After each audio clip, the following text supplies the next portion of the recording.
Startuprad.io, your podcast and YouTube blog covering the German startup scene with news, interviews, and live events. Hello and welcome everybody. This is Georg from Startuprad.io, your startup podcast and YouTube blog from Germany. I'm right now here with my third interview from the Contentshift accelerator program, and I do have Georg with me from the startup Varia. Hi, good afternoon.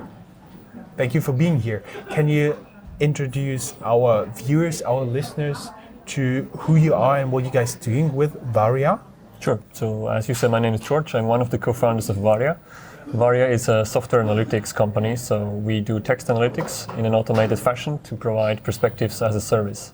And we provide perspectives as a service for B2C clients on news topics so that they can get different perspectives on whatever news that they are consuming and thereby get out of their echo chambers or filter bubbles. And we also do that B2B, so our service is completely topic agnostic, which means we can do it for publishers but also for industrial clients, where we provide different perspectives on the content and topics that matters to them. So this can be for any industrial news or updates, but also for scientific journals, research, or papers that are interesting for B2B clients.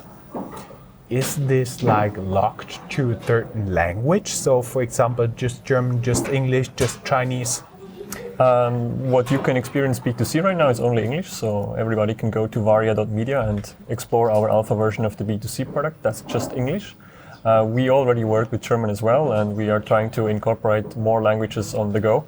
It always depends a bit on the pipeline of B2B clients as well and their requirements. So as we are based in Munich, we focus on English and German content at the moment, but we are working on integrating more and more languages. Mm-hmm. I see. Perspective as a service sounds a little bit abstract. Can you give us one or two examples so people can imagine something what you guys are actually doing? Sure. So in the B2C context, for the news-based perspectives as a service, it's very easy to grasp. Whatever current issue you have, be it the Turkish invasion of northern Syria right now, you always have different aspects around that story, right? And at Varia, we don't try to criticize journalism, and we are not saying that journalists don't cover the story from all sides. But even if you are the greatest journalist in the world, as soon as you make a story ready and short enough for an article, you have to exclude some aspects, otherwise it's just too big.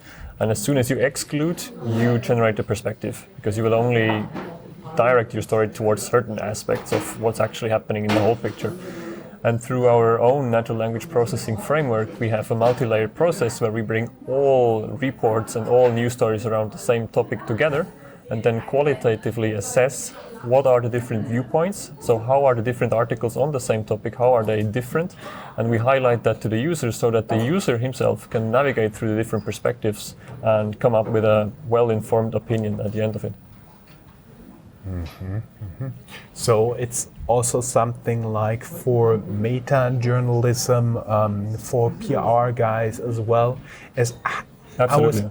I was curious when I heard scientific articles. Mm-hmm. How can your tool be used with scientific journals, scientific articles? Yeah, so that is actually one use case that also came out here of the Contentshift accelerator program, of which we are part of, as you mentioned. So there are also publishers of scientific journals, like Karger from Switzerland, for instance. And for them, we are now working on a use case where we look at scientific papers and reports, articles all around the topic of CRISPR. So CRISPR is a gene editing technology. And at the end, this is also text content. And as I said in the beginning, our NLP approach is completely topic agnostic, which means we can process political news articles, but also scientific papers.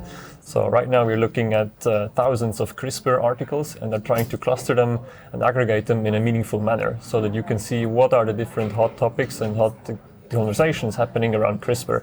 Is it an ethical concern? Is it an animal-based experiment? Is it something that's happening in a prenatal modification of genome editing and so on? So there are very different clusters appearing, but for us, in terms of text processing way, it's the same framework that we can apply the way we have built it. Mm-hmm. We already talked about Contentshift, the accelerator program. What did it mean for you? How did it help you guys with your startup? Mm-hmm. So initially we were not entirely sure whether we should participate in Contentshift because our impression from externally was that this is mainly for book publishing, and so we reached out to the people and to the staff of Contentshift and asked whether our startup would be a good fit, and they were convinced that yes, it is. And they also convinced us that actually we were a good fit, so we were very happy to participate and happy to qualify being a finalist now. And as I've just mentioned, the one use case with cargo publishers, also other use cases came up and were discussed with other partners of the program. And at the end, if you have a scalable, topic-agnostic text analytics tool, it obviously also has relevance for book publishing companies. So we were very happy to be part of this, and we learned a tremendous amount because we did not really participate or look into the book publishing sector or even the scientific publishing sector before Contentshift. So for us, this was a lot of learning and a lot of network extension for us. Great. I like the guests who come very well prepared, very well structured. Not so many questions left. Only thing left for me to say is thank you for being here. Thanks. Everybody who would like to learn more, go down here in the show notes. There'll be a link to your LinkedIn profile, as well as to the company website, as well as to the Contentshift Accelerator program. Perfect. Thanks a lot. Thank you. It was a pleasure talking to you. My pleasure. Cheers. That's all, folks. Find more news, streams, events, and interviews at www.startuprad.io. Remember, sharing is caring.